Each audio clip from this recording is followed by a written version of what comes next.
Hello, everyone, and welcome back to the Just Interesting podcast, the show where we aim to talk about things that we find just interesting. Robin, what are you doing, man? What are you doing? So excited for the interesting things we're going to be talking about today, Alex. So excited. Well, I'm glad to hear it, Robin. That's good. As you can see, it's just me and Robin here at the moment, but fingers crossed.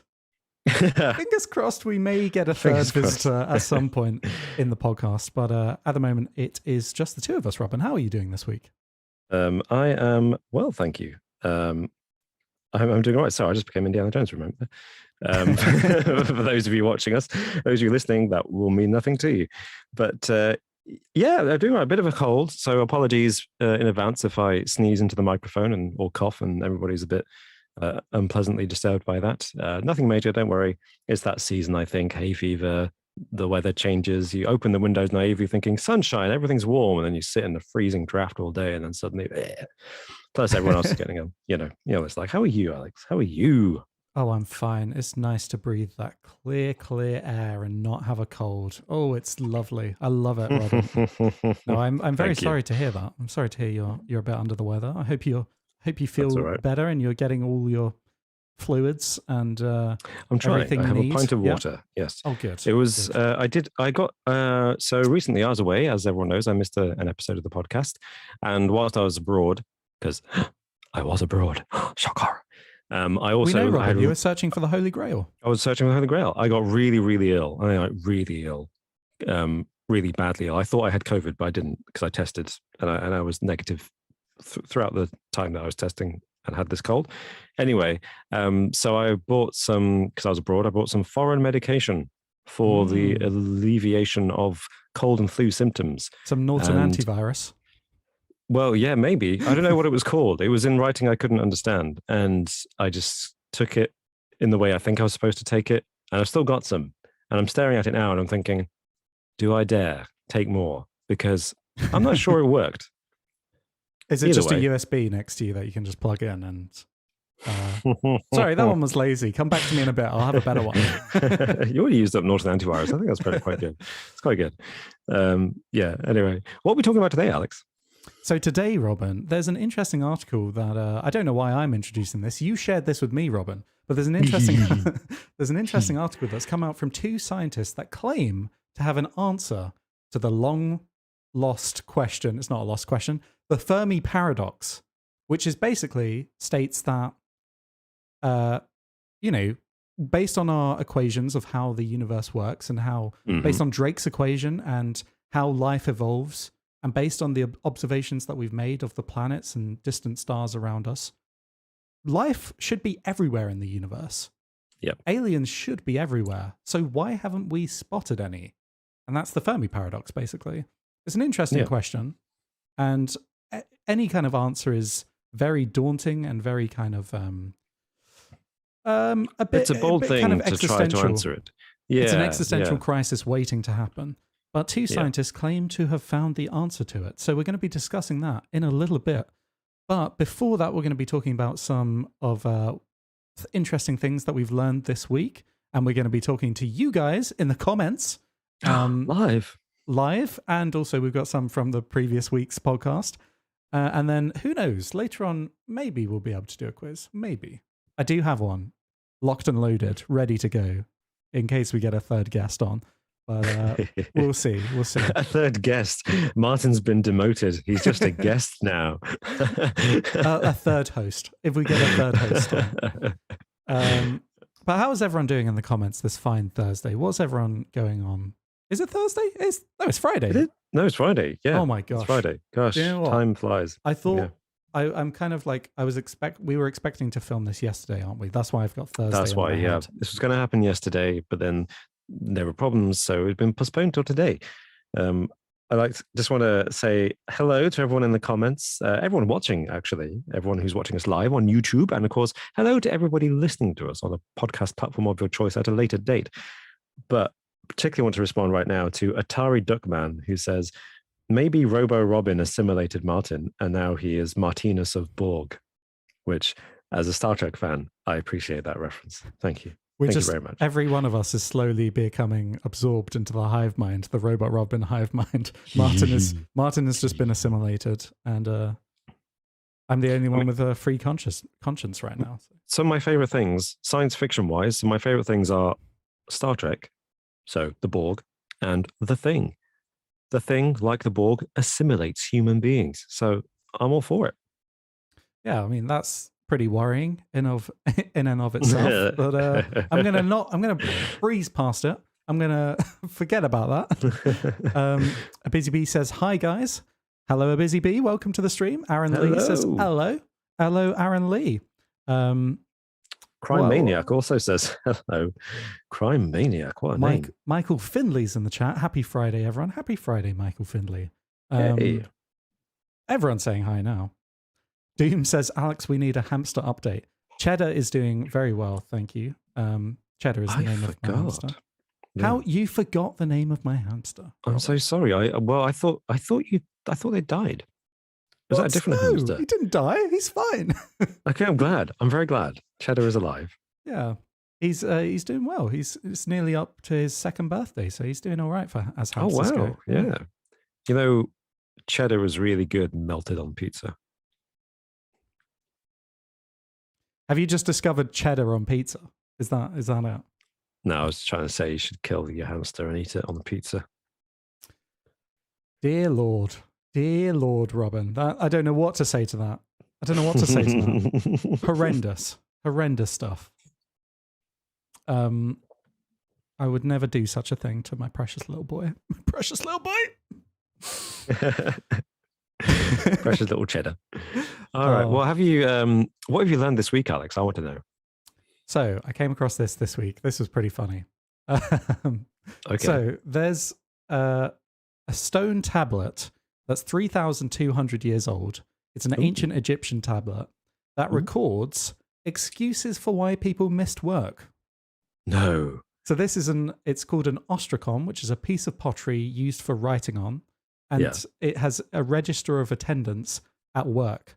And it's labeled, I think this is in the British Museum or as part of one of their collections.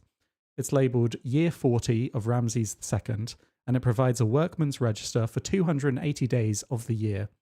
And there's 24 lines of Egyptian hieroglyphics on the front and 21 lines on the back. And there's, above most of the dates on the slab, there's a word or phrase in red indicating the reason why an individual was absent from work on that date. So talk about permanent record, Robin. That's incredible. And so this fact of the week is kind of turned into a bit of a life pro tip for everyone out there. If you need some new excuses for how you can call in sick or get out of work, here's some excuses for you that they were using 3,200 years ago. So one of the excuses was his daughter was bleeding. There you go. His daughter was bleeding. There you go. That's why he wasn't at work that day. Okay. That sounds like a period reference. It does, yeah. And a lot of these, I'm guessing, have time-related reasons that make more sense at the time, but now they just sound kind of weird and funny. So the next one is brewing beer. If you need an excuse to get out of work, I'm busy. Sorry, boss, can't come in. I was brewing beer. Got a new batch of... Oh, yeah, I thought the whole point is that you just leave beer to brew, don't you? Don't you just homemade brew? You just leave it in a thing? I've got to pay attention to my beer. I can't focus on work right now. Got to watch it. Here's one that would definitely get you out of work, no questions asked. I'm making an offering to a god. So... I mean, you can't argue with that, really. Yeah, fair enough. Next one's pretty good as well. Similar theme to the brewing beer. Libating with his father. So drinking with dad. I'm drinking with my dad today. So why did they translate that as libating? Why didn't they just translate that as drinking? That's such a fancy thing to do. These archaeologists, these linguists. I reckon libation it's different back then, isn't it? It's not like, it could be like a ceremonial thing. It may not just be like, I'm having a drink. It could be like I'm pouring one out to my dad kind of thing. Yeah, I guess. Maybe it's like a ceremonial thing. But either way, it's funny. One of my favorites. Time for the morning ceremonial libation. Come on, son. But dad. work. Nope. Nope. Today we're doing it. One of my favorite excuses on this list was I'm fetching stone for Ken Herkepsteff. Sorry, boss. Can't come in today. I'm just fetching a stone for my buddy. Ken Herkepsteff, which sounds, it's probably like an it must be somebody Egyptian important, name, right? but it sounds like such a fake name that it's like you're calling up to say, yeah, I'm getting a stone for Ken yeah. Herkepsteff, yeah. The next one's pretty understandable in fairness. The scorpion bit him. Oh. I like how it's not a scorpion bit him, it's the scorpion bit him. The scorpion. Which kind of makes you think that it's like there's only one that hangs around the work site. It's been plaguing all the workers. Yeah. It's one scorpion that's been biting everyone. Yeah. Well, see, the problem with that excuse is that everyone knows scorpions don't bite. Sting with the tails. Yeah. Idiots, yeah. There's a flaw in your theory, yeah. And then my favorite, and possibly the most metal excuse for leaving work ever, for like not going into work, is burying the god. What? So this was, so I can only assume that this was Kratos working at this ancient Egyptian company. And he called in sick one day and said, I'm burying the god. Burying the god. I'm burying the god. Maybe that's a euphemism for something else. I'm making Osiris my bitch today. When you say you were burying the god, do you mean you were having a massive poo? Yes. Yes, I do. Oh. So there you go. Oh, wow. That's what I learned this week. That's a good one. That's a great fact. That's absolutely astonishing. That's the best. That's one of the best songs we ever had. That's really good. I love that. A Busy Bee says, this probably makes a lot more sense. Maybe it was a mistranslation. Maybe it was dog. Burying the dog. That makes it way Burying less the dog. fun. That makes a bit, yeah. But that could actually be it, yeah. Yeah. I prefer God. I do prefer God. Yeah, I like to imagine this as Kratos just in a middle management role. Kratos, I've noticed you haven't been in for the last 2 weeks. What have you been doing? I've been burying the god. Oh, Jux Interior, welcome to the chat. Says, do we know what the job was? They have a very diverse work pool. I don't know if we do actually. No, it doesn't say. I'm just on the British Museum's website. It doesn't actually say what the job was. Yeah, they don't know. They don't know. Construction, probably. Although, yeah, delivering a stone or whatever it was to Ken. Yeah. That's classic get out for construction. Exactly. So, Robin, that's what I learned this week. Tell me, what have you learned this week? It was not like that. It was kind of darker in a way, because last time on the podcast we were talking about treasures stolen during World War II by the Axis powers, particularly Germany, and hidden, and some of it was discovered, some of it hasn't been discovered. And whilst we were looking into that, I kind of got back into World War II and started looking up stuff about World War II, and I discovered a couple of interesting things. Yeah, a couple of interesting facts about the age of people during World War II fighting. That is. So one was that apparently the average age of the German soldiers fighting on the Western Front against the Allied invasion of Normandy was 6 years above the average age of the British and American and Canadian and Australian soldiers who were invading. Wow. Really? So they were 6 years older on average, yeah. Because by that point in the war, Germany had lost so many men and they were committing all their youngest and most recently trained recruits to the Eastern Front yeah, to fight the Russians. Yeah, that they were leaving their older soldiers to defend the home guard, maybe. Yeah, exactly. The people, because they didn't think there was going to be an invasion. So they put all their oldest soldiers in France. So that was essentially like the Normandy kind of defenders, like on the German side, were basically Dad's army, but... Yeah, I mean, not quite that extremely old, but they were, on average age, 6 years older, which means some of them were a lot older. Although I think I also read that historians suspect that they all invaded the beaches, Omaha, Gold, and whatever the other ones were called. And the plan was to invade the beaches and then link them all together to make a kind of stronghold for further landings of troops and tanks and other resources for the Allies. And they hoped to do that in the first 24 hours of the invasion, but it actually took them about 6 or 7 days to do that because the German resistance was a lot stiffer than they expected. And historians think that maybe one of the reasons the German resistance was tougher than they expected is because although the soldiers had been less recently trained, they were actually older and a bit more experienced. Bit wiser. Yeah, so they were slightly more gritty, dug down a little bit tougher. That's interesting. I mean, it was always going to be, obviously, it was always going to be tough. Do you know the average ages, like what the average age was, just out of interest on both sides? Well, this is something I need to do a bit more digging into. I tried to look into it, but I couldn't find out what the average age for the German soldiers was exactly. But the average age for the Allied soldiers was 2021. Blimey, wow. So, which means that being 6 years older as an average age means they were probably 27, 28 on the German side. Not quite Dad's army. Yeah, not quite that old. Yeah. Not like ancient. But because, of course, Americans in particular, they hadn't fought yet, Yeah. They'd invaded Italy, but they're all very fresh. Whereas the British, of course, had got through a lot of their young recruits already with Dunkirk and all that stuff. Yeah, that's true. Yeah. Well, just going over to the comments, Robin.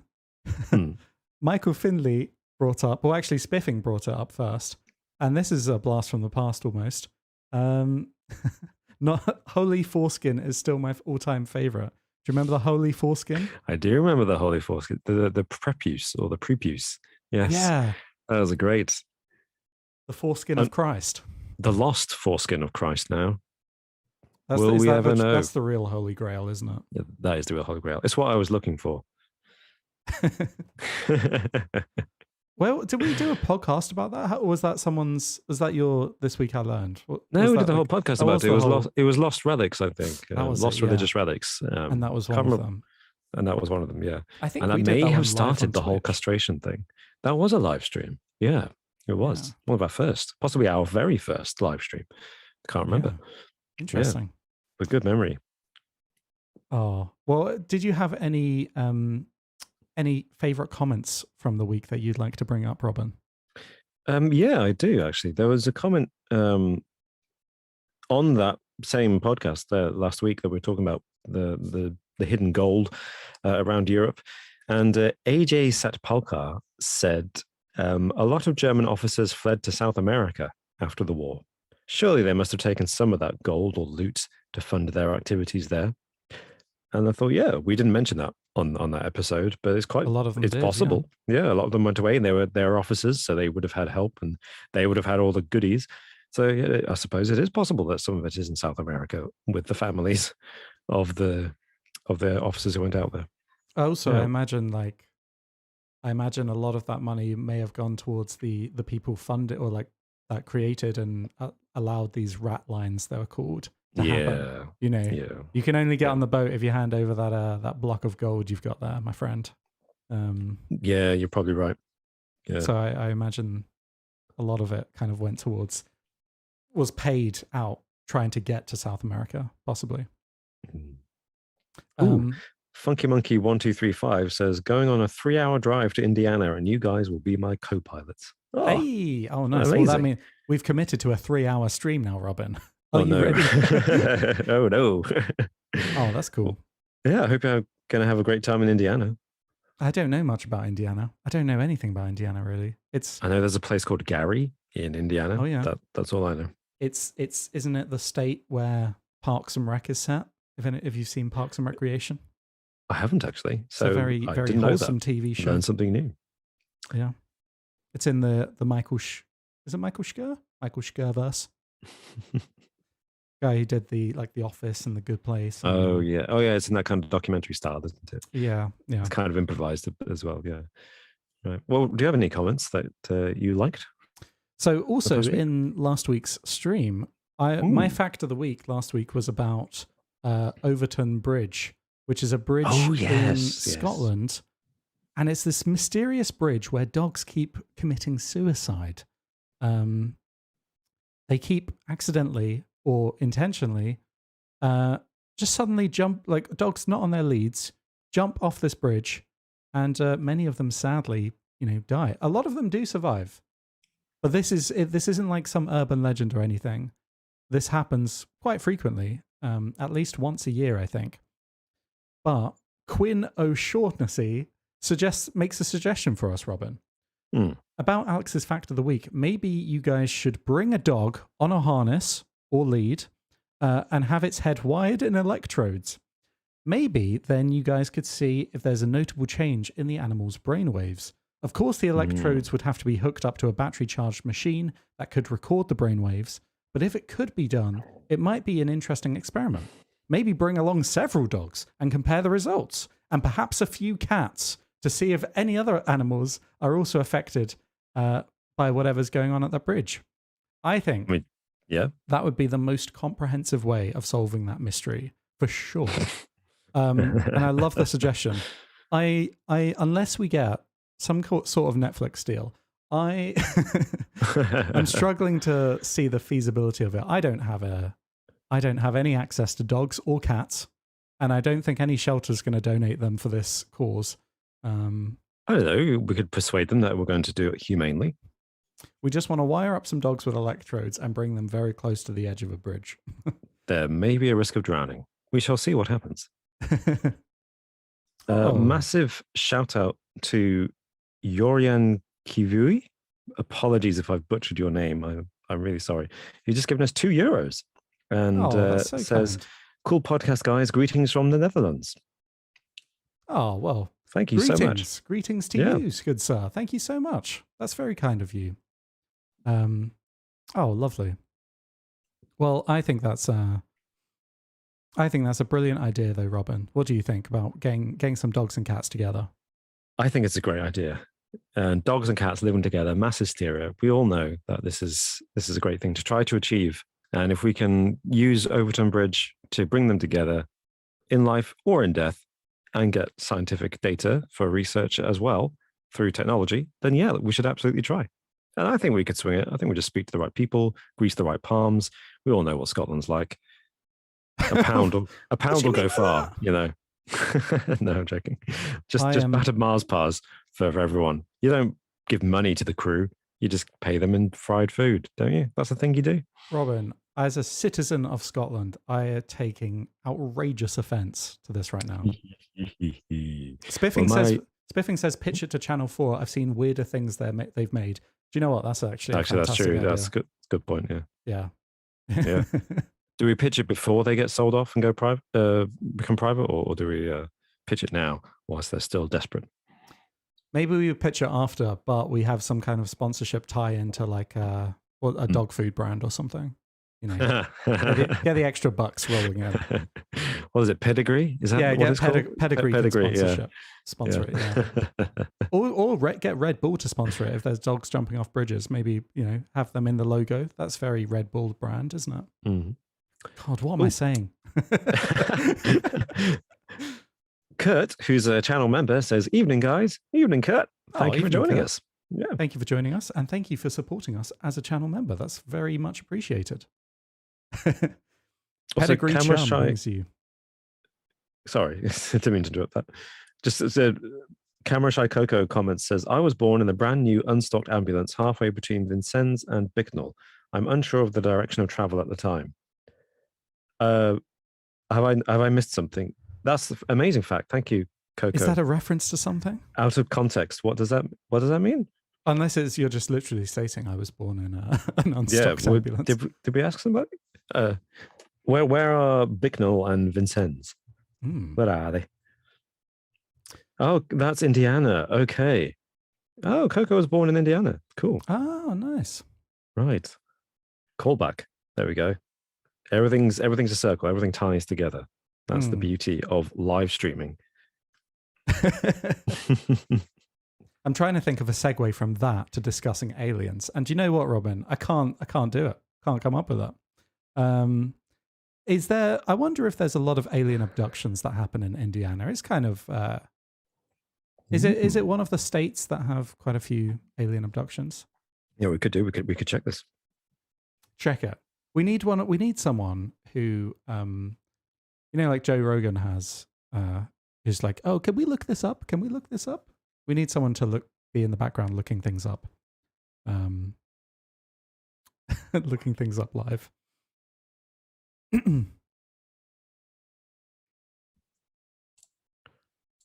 Any conclusions? Any interesting results? It doesn't seem like Indiana is at the top of the list for alien abduction cases. Oh, but what is at the top of the list? Arizona seems to be quite popular. Oh, yeah, that makes sense, doesn't it? Yeah. Nevada. Well, I imagine Nevada's got to be up there. Not at the top, no. But then we're talking about alien abductions, but alien sightings might be different. Yeah. I don't know why I looked up abductions. Was that the question, or did I just decide to look that up? No. Abductions. It's more interesting. Abductions was what I was asking. Yeah. A busy bee suggests Alexa. Yeah, actually, that would work. We could just get an Alexa thing. Yeah. Well, we could. Yeah. So no, Indiana is not in the top 10. Neither is Nevada, but California is. California is the most likely. Fair enough. To see a UFO. Camera Shy Coco actually says, I live on Arizona now. Have you ever seen any kind of alien sighting? Camera Shy Coco. And that's a good question for everyone in the chat. Has anyone had any kind of weird sightings of aliens or extraterrestrial UFOs, or any UFOs in general, that they think they may, they've seen something weird in the sky? And that's a question that extends to you, Robin, as well. Do you think you've ever seen a UFO of any kind? No, I have seen on 2 occasions something in the sky that I couldn't explain. And the first time it happened, genuinely, it was so odd, the object I saw in the sky, that I genuinely could not think of what it could be. Whereas the second one was the classic triangle of lights. You've seen a triangle of lights? I saw a triangle of lights, but it was a plane. Well, I don't know, but it was probably a plane, because at that point I'd seen enough planes at night that I thought that's probably the underside of a plane. Yeah. And I knew at the time I was nearish an airport. The UK is quite small, so if you're in the south of England, you're not far from an airport. So I rationalized that was a plane. But the first one, genuinely, I could not explain it. It was a dark object. It was light. It was evening, so the light was dark, but there were no lights on it. So it was something in the sky that wasn't a vehicle, or at least not a vehicle with lights on, which is illegal for most commercial flights. And it was moving at a really steady but quite slow speed through the sky. And it definitely wasn't a bird, because you know how birds are very small and they're a little bit erratic. Even when they fly smoothly, they glide for a short distance and they change direction, or they flap their wings to gain more height. And it wasn't a bird. And it was, It wasn't a bird. It wasn't a plane. It was something else. And I don't know what it was, but it was definitely an object that was flying across the sky. What did it like? What was the shape of it? What did it look like? I'm enraptured, Robin. I never knew this about you. Yeah, well, I couldn't describe the shape, but this is one of the reasons I remember it, because I was looking at it in profile from a distance. I was out walking in some fields, as you do, alone. I feel like that's the start of, like, we would cut to a recreation where you filmed this, and it's in like this grayscale. I was walking in some fields. Heavy vignette, yeah. Matt Damon's playing you in the recreation of this, yeah. Oh well, I'm flattered. Yeah, and it was in the distance. It was not on the horizon, but it was near the horizon. And but it's hard for me to explain because there were no hills. I'm saying that, so I could see the horizon. So it was quite low in the sky, but it wasn't far away on the horizon. It was actually quite close to me, if that makes sense. But it was. I was watching it in profile, and it was like a long kind of oblong shape.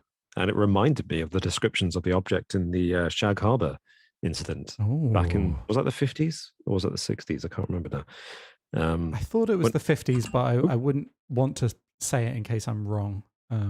If we both thought it was the 50s, then it might be the 50s. Yeah, and that was my experience. I watched it, until it disappeared from view behind a line of trees. As in, it didn't go down behind the trees. There was a line of trees in the field, and Right. It flew behind them. crossed that. Yeah. Yeah, and that was my experience. And I, to this day, cannot imagine what it was because it had no obvious wings. It had no lights, like I said, and planes have lights on them, and it was not a bird. That's What really about you? Have you ever that's had really a bizarre, Robin? kind of experience like that? No, nothing that I haven't been able to explain. Also, I would just say Shag Harbor was 1967, so we were both way off. Thank you for the people in the comments that have said that. Spiffing said 1967. Javadog said 1962, but Javadog, I believe you were mistaken there. Well, it's closer than we were. That is closer than we were. Yeah, no. So I remember one time I woke up and I had a window like close to my bed, and it was like I lived in my bedroom was in an attic, so it was one of those kind of corner windows, if that makes sense, like a diagonal shaped window, so I could see the sky. So like I woke up and I could see the sky, kind of thing. It was great. Loved it. And I remember waking up one time and I saw like 3 lights in the sky in the shape of a triangle, and it was huge. It looked huge. Like a huge, like a Independence Day kind of thing was roaming across the sky. And for like about 10, 15 seconds in my groggy state, I was so like scared and confused and thinking aliens were taking over.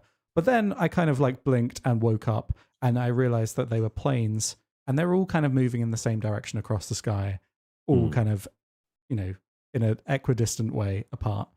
So the mystery was solved pretty quickly.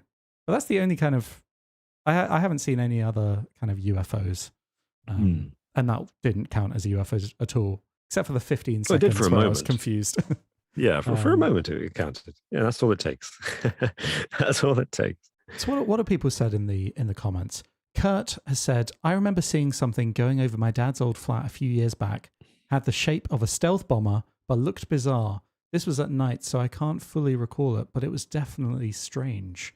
Ooh. Oh, that's interesting. I'd be interested in what way did it look more bizarre than a stealth bomber? Because I believe I said, maybe it was a couple of weeks ago, because that's quite a popular shape like UFO sighting people have, isn't it? That arrowhead, triangle arrowhead formation. And I think I said, maybe rather arrogantly and ignorantly, that people have just seen a stealth bomber, right? Like if I saw a stealth bomber in the sky, I'd probably think that was an alien, or like some extraterrestrial UFO craft, because I've never seen that kind of thing before. But so I'd be interested to hear like how it was different, maybe how it varied. Yeah, please do. Just want to interrupt you saying to say thank you to Bot Kinko or Kinko. Sorry if I mispronounced your name. Who just gave us $20. It says, "Have a good Friday." That's so have a good Friday, boys. Thank you so Amazing. much. Hope you have a great Friday too. Yeah. Oh, that's very nice of you. Incredibly generous. We don't deserve that. We're just talking shit about UFOs. Oh, thank you. Thank you so much. But yeah, I was going to read out Kurt's comment as well. So thank you, Alex, for reading that out. Hey now, Paulie says, I've seen 2 UFOs. Oh. Sorry. Hey now, Paulie says, I've seen 2 UFOs. Never been probed, though. I think they're shy. Maybe you just don't know they've probed you. Part of the whole thing is that they wipe your memory, right? That's true. That's true. Maybe you're now an alien-human hybrid. Whoop, whoop, whoop. Which can only be a good thing, really. Can only be a good thing. So Bush says, people who believe they've been abducted by aliens really probably just experienced paralysis right before they woke up. Have you ever experienced sleep paralysis? Because people say, or like people will say like, oh, it's normally with ghosts. People say, oh, I've seen a ghost. Yeah. And you say, oh, you saw a ghost. When was this? What happened? And then they will describe exactly to a T, like sleep paralysis. Yeah. Where, And sleep paralysis is very creepy. I'm not trying to diminish anyone's stories. It is. or Yeah, anything. I wouldn't want to have it the way some people do on a regular basis. And also, maybe it's not sleep paralysis. Maybe it is, something paranormal going on. Sorry, Robin, what were you going to say something? So just Bot Kinko just gave us $50 and says, I paint white walls with white paint for 10 hours a day. You guys keep me entertained every time we post a podcast. Thank you very much. Well, thank you very much. That's insane. That's absolutely amazing. You don't have to do that. That's incredibly generous. Oh my God. Wow. Thank you. Oh, well, look, here's to you, Bot Kinko. And here's to you. There would be alcohol in this glass. It's just water at the moment, but I'm toasting you. Raising a glass. And to everyone else who's given us their support, especially financial support, over the years, not just tonight, but all our patrons and YouTube members. Thank you so much. Thank you. It's very kind of you all. Yeah. But yeah, just to segue clumsily back to what you're saying about sleep paralysis, I'd never experienced it until towards the end of last year.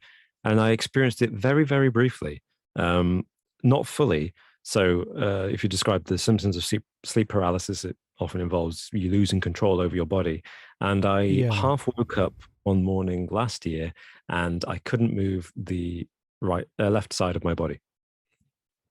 And it was really freaky. Yeah. It was only for a few seconds though.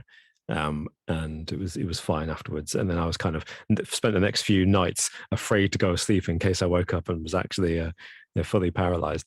In the classic sleep paralysis sense, but my wife gets it.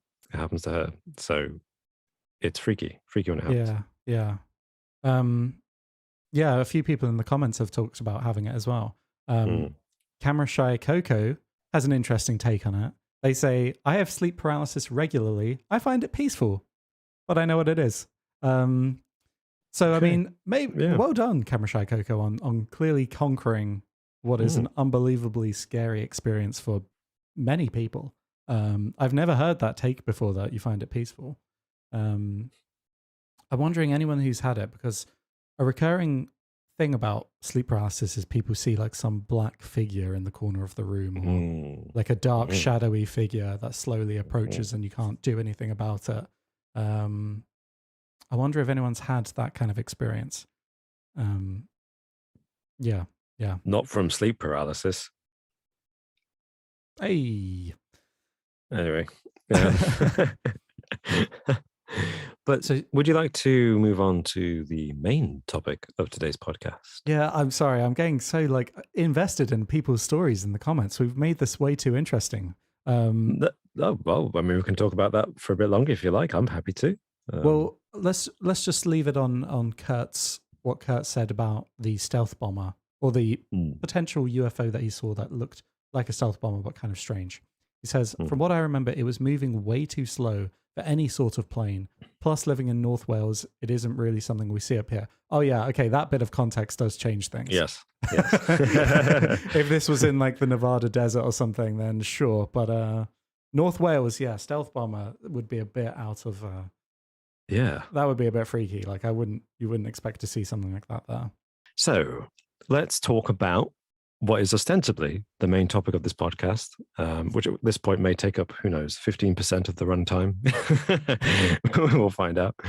And that is, a couple of scientists claim that they have found the real reason that we have not encountered aliens yet and have not been visited by aliens yet.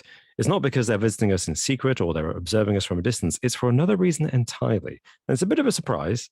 Bit of a shock, bit of a disappointment, but it's related to finding an answer to the Fermi paradox. Now, for those of us who aren't quite au fait with the Fermi paradox, Alex explained it at the beginning of this podcast, but I'll go over it again now. And that's the Fermi paradox is named after an Italian physicist called Enrico Fermi, who died in 1957, I think, or 1954. And he came up with this theory in 1950. So just a few years before he died, actually. Yeah, 1954. He died in 1954, thank you, yeah. So he was only about 49, 50 when he came up with this paradox. And he's famous for creating the world's first nuclear reactor. And he won the Nobel Prize for Physics in 1938, I think. and he moved to America and became an American citizen. And it was when he was in America that apparently over lunch one day, he was talking to some of his fellow scientists, and they were talking about alien life. And he said, why haven't we been visited yet by aliens? How come we haven't found a trace of them yet? Yeah. And he realized that probability dictates that in all the vastness of the universe, with all the planets and with all the components for life being there present in the universe, there's just no chance that life does not exist on another planet, that Earth is the only planet in the universe that harbors life. Exactly. In which case, why have we not encountered alien life yet? And he was ticked off because he was promised hot alien babes in his galactic quadrant. And where were they? Where were they? Yeah. The ads lied, Robin. The ads on the questionable internet website had lied to him. There were no hot alien singles in his area. Yeah, he was so clever. He was on the internet before anyone else was, Exactly. back in 1950. Yeah, so it's named after him, and it's a deliberate paradox. It's designed to be unanswerable, essentially. Obviously, scientists hope to find an answer for it, but up till this point, no one's really got an explanation for why, statistically, we should have alien life, but in practice, we haven't encountered it yet. But these two scientists now think they've got a solution to the problem. And that is, let's introduce who the scientists are, actually. They're astrobiologists from the Carnegie Institute for Science in Washington and from the California Institute of Technology, Dr. Michael Wong and Dr. Stuart Bartlett, who believe that we have not encountered intelligent alien life yet, and intelligent alien life has not visited us yet, because all civilizations basically get too large and too technologically advanced, and they either destroy themselves or reach a condition of homeostasis, which means that they reach a kind of maximum point of development, things start to fall apart, and they look inwards and say, right, how can we fix all the problems that we have? And basically, they stop bothering with space exploration, which is a bit of a pessimistic view. Can I just say, I've got some problems right off the bat with this. Okay.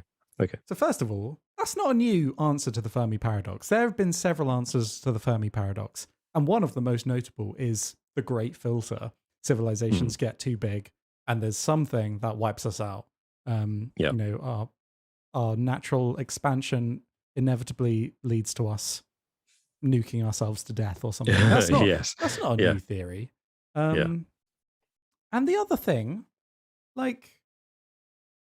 I don't know, why does it take all of humans' resources? Oh, like this kind of expansion mentality? Is that really are we really pushing towards space at the moment?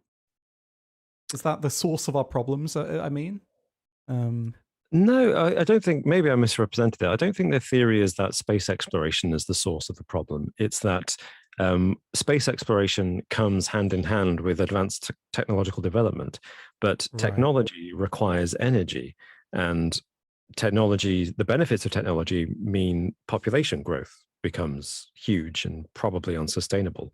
And I think the idea is that when you have achieved an advanced technology in civilization, you create the environment where populations can grow exponentially, and the energy resources required to keep that technology going are insufficient. Cannot be met by the natural resources that a society has to hand. So basically, demand for resources outstrips the supply. And the idea is that this is because technology goes too far. And we're kind of seeing that already, right? I mean, we're going to run out of fossil fuels very soon.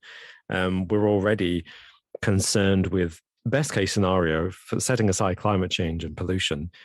We need to find other energy sources because we're going to run out of fossil fuels. So we're already kind of looking away from space exploration and back into just how can we find energy sources to keep the technology we already have going. And imagine a society, this is what the scientists are saying, imagine a civilization that is hundreds of years more advanced than ours. Imagine the energy that they need to keep their incredibly advanced technology going. And they say either one of two things happens. Either that society collapses because they can't find a solution to their problems and they run out of energy, everybody fights themselves, society kind of descends into a medieval state of being because everybody's like Mad Max, Sure. Everyone's fighting for the precious fuel and the precious food, and it falls apart, and you can't have the level of large civilization organization that you need for space exploration to be successful. Or the society survives, but the only way for the society to survive is for them to achieve a state of kind of, I think the phrase they use is to abandon unyielding growth, they call, which is where you just keep growing and you grow beyond the ability to sustain yourself, and you basically stop society growing and say, we're only going to use the energy that we have, and we're only going to use the food that we have, and we're going to stop our civilization from advancing any further just so we can survive. Maybe I've been browsing too much left-wing Twitter, Robin, but this almost seems like a veiled criticism of like late-stage capitalism almost. But there's some kind of species lesson that we can take away from this. I guess my question though, I get this, but like even a civilization a couple of 100 years in the future from us, the energy that they'd be able to harvest would be directly from the sun, I would imagine. Like solar energy would be cheap and efficient. So surely that is more than enough energy to kind of, colonize the solar system, or even send probes to other star systems. So I don't know if you've seen, or anyone in the comments have seen, there's a Kurzgesagt video where they talk about making a Dyson sphere, which is it's like a device that can directly harness the energy of a sun. It's like a device that is built around a sun. It would probably be made up of lots of small machines that would be in orbit around the sun and harvest the solar energy. Yeah. So a popular then somehow transmit it to a nearby planet. Yeah. Goodness knows how. Yeah. A popular version of it is, like you say, a Dyson swarm, it's called. And they talk about the feasibility of it. And obviously it's heavily simplified to be a YouTube video. But it seems like it could definitely be possible in the next couple of 100 years to make something like that with automation and stuff, with automated machines on like Mercury. And it doesn't seem too far beyond the realms of possibility is all I'm saying. And I feel like if we can do that and find a way to transmit that energy, I don't know, that seems like we just have limitless energy. I agree, but maybe what these scientists are suggesting is that before any civilization can reach that point where they're capable of building a Dyson sphere, they collapse. Yeah. I mean, think about it. Think about even Elon Musk would struggle to create a Dyson sphere at this point, He can get a mission to Mars, but after that, does even he have the resources to fulfill a vision of putting thousands, if not millions, of devices in orbit around the sun to harness the solar energy? It's a good question. And yes, I guess before we see that, the way that things are going, maybe we'll kind of collapse before then. But I don't know. I don't know if I buy the idea that will of like endless expansion will be our undoing in terms of like as an answer to the Fermi paradox anyway. Because I could see us tackling the issue of always expanding and always needing to expand. That is a problem that we need to address as a society. And just to be okay to be like to plateau. Just to accept that and that's fine. But I don't get why that translates to our innate human desire to explore. Why we would stop wanting to, reach out and make contact with other civilizations. I don't get why that would stop us from wanting to do that. No, I agree with you. I think you said it already, but this new, in inverted commas, theory feels very much like a timely theory that's arisen out of the events of the last couple of years and the emphasis that's been put on, quite correctly, on tackling climate change and on our depleted energy resources, and even the pandemic, where suddenly humanity is having a bit of an existential moment. And it obviously reflects our own history, where the space race, back in the 1960s, it seemed like we were going to conquer space, right? There was no end to the level of progress, and then suddenly it just stopped, and it stopped for economic reasons, and that was it. And now it's kind of reigniting, but it's definitely not as fast as it was back in the 60s, the rate of development, I would say. And there's a debate to be had about just how good it is to privatize space exploration, but that's beside the point. So I definitely think you're right that this is a very much a theory that's been influenced by the times we live in and by our recent history. Yeah. But there's some merit to it. I think it could explain why we haven't made contact, right? And I think the unspoken clause, the silent implication of this theory must be basically what you've just said, which is humans would do it. There'll always be some people who want to go out there, and our society is so imbalanced that there'll always be some people who will have the resources to go into outer space. So why haven't alien civilizations done it? It may be, and this is depressing, it may be that this theory is correct and it applies to every other alien civilization that has developed in the rest of the universe up to this point. And we will be the first ones. Oh, maybe. Maybe we will be the first. But also, I mean, I guess what they're saying is not that like people would do well, I mean, I guess what they're implying is that most civilizations are like humans in that we will always need to ever expand, and we will always need to try and do that, and that in itself will be our undoing. And that's why we haven't made contact, because lots of other civilizations are like ours, and the ones that aren't like ours are the ones without that innate sense of exploration, and they're just content to be on their planet and just chill out and to monitor to some snow patrol and and I guess that kind of makes sense.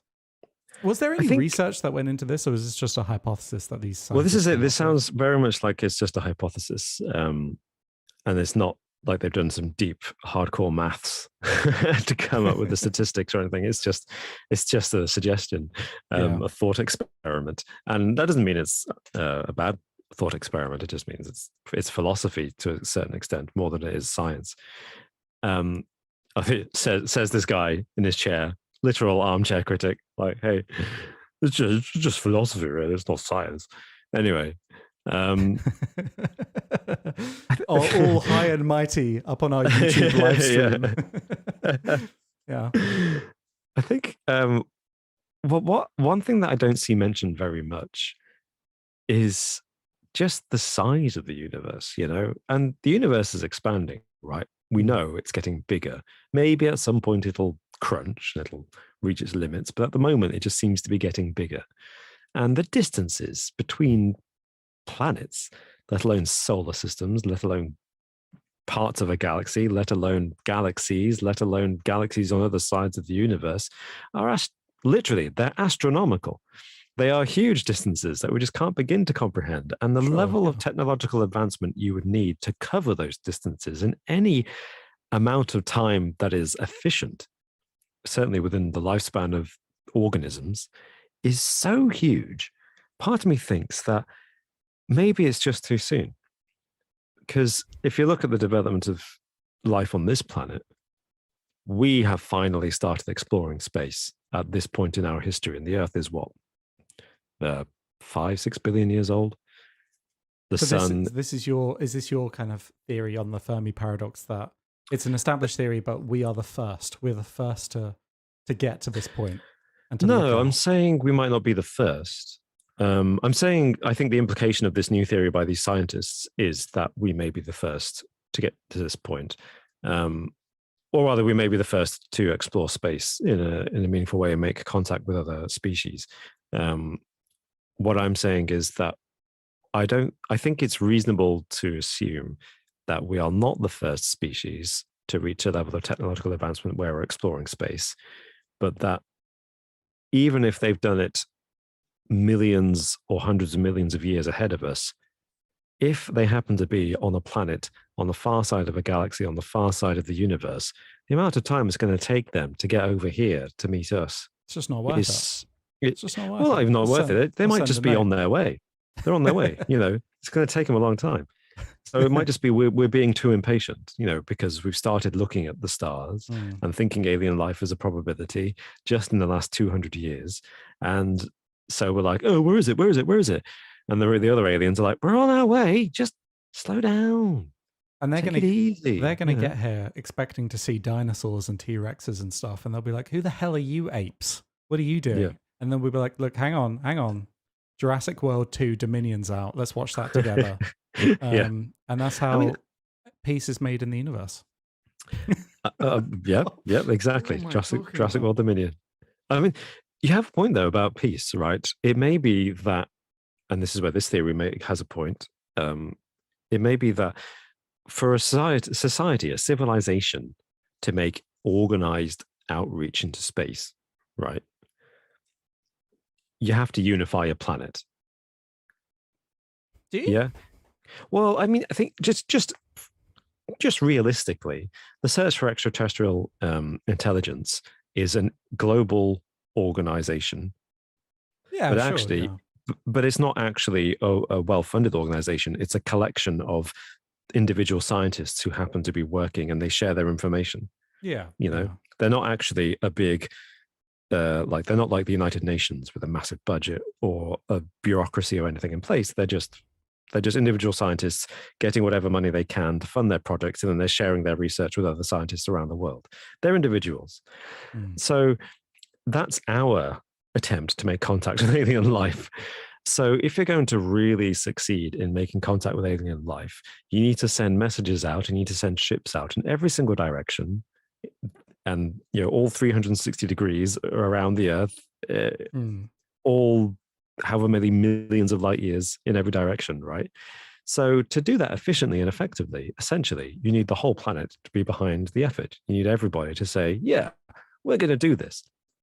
But going back to what you said about priorities, maybe by the time any civilization on any planet has reached a point where the entire globe is unified in peace and prosperity and a desire to work together and be happy, their priorities simply are that. And the job of maintaining peace and prosperity is enough that going out into space is just low on their list of priorities. It's just a hassle, just a nuisance.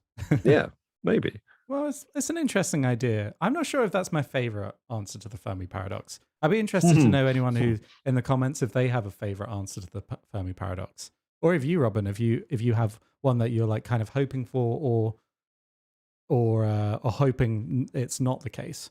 The really scary one to me, or the scariest one to me, is the dark forest angle of the Fermi paradox, which is basically the aliens are out there, and the really advanced ones that have managed to survive and become like type 1, type 2 civilizations, they know to shut the hell up. Yeah. And they don't make any noise, and they're probably listening to us being like, shut up right now. And if you make too much noise, there's some kind of, there's scary alien pirates out there that are going to come and blow your planet up, basically with the Death Star, or do something, Right. So really, it's like it's a dark forest. Basically, you imagine yourself in a dark forest. You don't know what's out there amongst the trees, and so you be quiet. You don't make a noise. You try and stay hidden. Yeah, I hadn't thought of it in that sinister a way, but I think that's my favorite explanation so far. Is that they are out there and they know we exist. They're so advanced. They know how to keep quiet and keep hidden. Yeah. And the universe is like theory, a quiet place, basically. Yeah. And there's other theory that they're alien observers, that they're watching us and studying us and learning about us. I don't know if I could be so egotistical as to assume that any aliens really would bother to study us. We're No, not a but very, like an but alien zoo thing, I quite like the zoo hypothesis. yeah, People just the come and aliens. visit us and gawk at us. Yeah, I think Look at these apes. I like that idea. Yeah. That every once in a while, some family on their holiday, their intergalactic holiday, swings by. We're at junction 5,732 on the intergalactic highway, and they stop off and say, "Oh, don't stop at the Earth services." Some really dodgy roadside space zoo. They've got a who is the Tiger King guy? They've got a space Tiger King alien, and we're in his kind of messed up alien zoo. Basically, yeah. I just sent a pandemic down there now. Yeah, watch them struggle. And the alien Carol Baskin is just ruining everything for him. Yeah, I like that idea. I think that's more likely than anything else at this point. So that's the conclusion. We're in an alien zoo run by what's his name? Joe something. Joe Exotic. Joe Exotic. Yeah, of course. Yeah. We're in a Joe Exotic type alien zoo. I think that's. What do you guys think in the comments? I think that's the most believable answer to the Fermi paradox. The alien zoo hypothesis is probably my favorite one. It's the most optimistic one. Like once you reach a certain point, the Star Trek, what's it called? The Prime Directive. The Prime Directive, exactly. Yeah, the non-interference. Yeah, rule. We have to get to a certain point, and then eventually they'll be like, "Hey, come on, welcome to the galactic community." And it may happen. According to Star Trek, it happened in like 2050, I think. So there's still time. It could happen within our lifetimes. We achieve faster than light travel, and then the Vulcans come down and say, "Live long and prosper. Well done. Welcome to the club. Let's found a federation." And then we have, centuries of peace and war with Klingons and Romulans and all kinds of alien species who all weirdly are humanoid. But there's that theory, isn't there, that when we discover aliens, it'll be kind of weird because they will just be humans. There's a theory that, like, right. Yeah. I mean, people have said in the comments, a lot of our discussion might have sounded a bit egotistical, but and this is probably going to sound egotistical as well. But there's that theory, isn't there, that we are actually the pinnacle of evolution, and that if you find species evolved on other planets similar to Earth, then the evolution will just happen the same way again, or a similar way. There'll be some kind of primates. They may be like Homo erectus or something, but this is what James Cameron was thinking when he made Avatar, and all the life on Pandora is very similar to Earth life. It's just slightly different. And there's a scientific logic to that, because the search for life on other planets at the moment is driven by the search for water, because it's the one thing that we do know for sure supports life. Until we find life of a completely different kind that doesn't require water, we won't know. All we can go on is that water is necessary for life. So there's a scientific rationale for thinking that. Yeah, absolutely. Although Doom in the comments says, "Us, the pinnacle. Alex, please, have you seen us?" And I mean, I'm not saying that's a good thing, but like, if we are the pinnacle, then that is a scary place to be in the state of the universe. But I think that's the most depressing thing about it. I think, and this new theory, kind of harkens back to that idea, is that all civilizations are doomed to self-destruction, and that's because the only thing we've got to go on is human history, and all human civilizations seem to self-destruct at some point. And it's worrying to think where we'll be in just a few hundred years' time, if we'll be here at all. I mean, we definitely won't be. No, actually, I will be. I won't be. I will be. I won't be, but you will be, Robin. You'll probably have upgraded to a new hard drive. No. I'll be cryonically frozen and reawoken by Chris Pratt on a spaceship into deep space because he's lonely. Wow, spoilers, Robin. Spoilers for this film, which does not star me and Chris Pratt.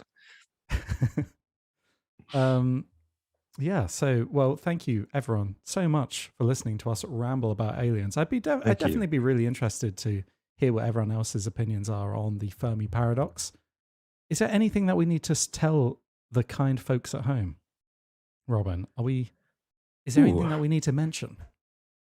I don't think so. Just thank you again. Big thank you for first listening to us, or especially for joining us on the live stream. Also, this video will be cut down for YouTube and it will be available separately, but the full podcast will still be available just by clicking on the link, which will be in the description below. And don't forget to check us out on Twitch, twitch.tv/just_interesting, where especially Alex does the occasional gaming live stream. Yeah, and hopefully we'll be doing more of that. I haven't in a while, so I know I need to get back into that, and I definitely will. That's all right. I need to get into it too.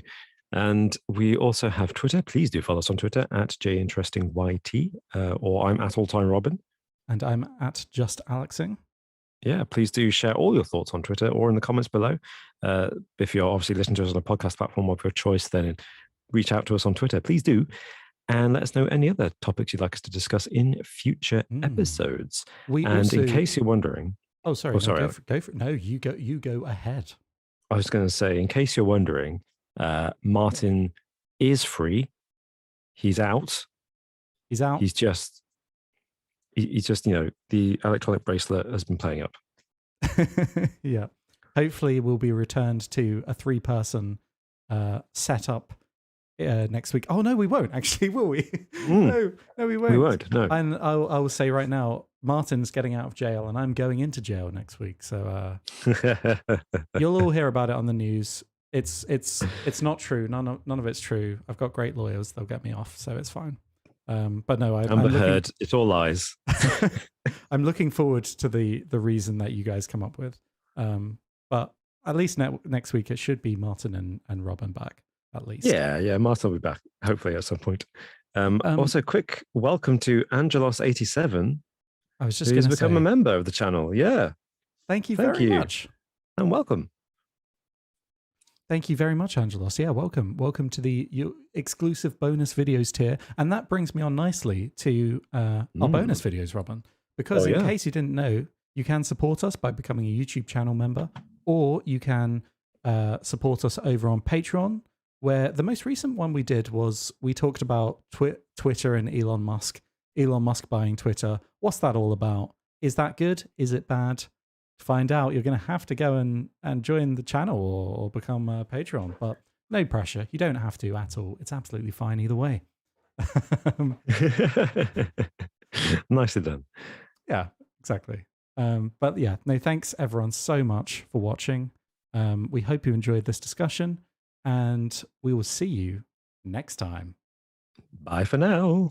Bye-bye.